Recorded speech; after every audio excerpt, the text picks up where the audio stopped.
Okay, so remember that they're changing my voice. Often I reflect on the idea of whether or not I've been too harsh. I ask myself after almost every video, if not every video, that I make that seems kind of harsh, if I've been too harsh.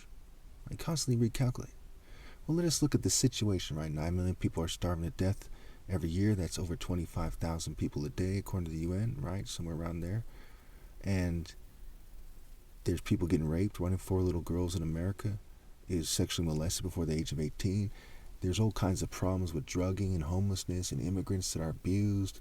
I mean, how are you going to abuse an immigrant, right? They're not even from this country. They don't know what to do, okay?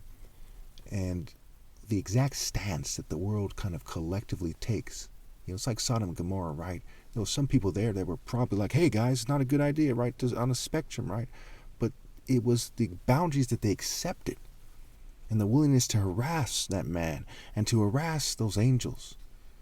There was no excuse for it. They should have seen the goodness in them.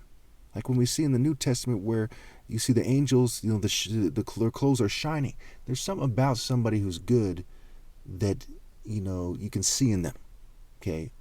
So when the Bible says you never know when you've entertained an angel, you never know if that goodness is actually good to the point of an angel is what it means. Not that, you should be oblivious to the fact that that person's an angel.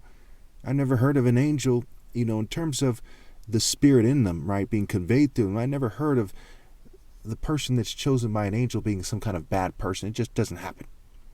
Okay. And the idea that it's actually referring to, right, somebody in submission to God who's conveying that kind of spirit. So when we see the kind of stance society's taken, it's this very extreme and malicious stance, this very ruthless stance. And we have to know that when you act like that toward God, and the top martial artist ever comes into this planet, very reasonable, right? I'm very reasonable. I'm very considerate, very calculating, understanding that I've got to do God justice. And that includes sealing people in hell after my flesh dies. And that is a very, serious statement.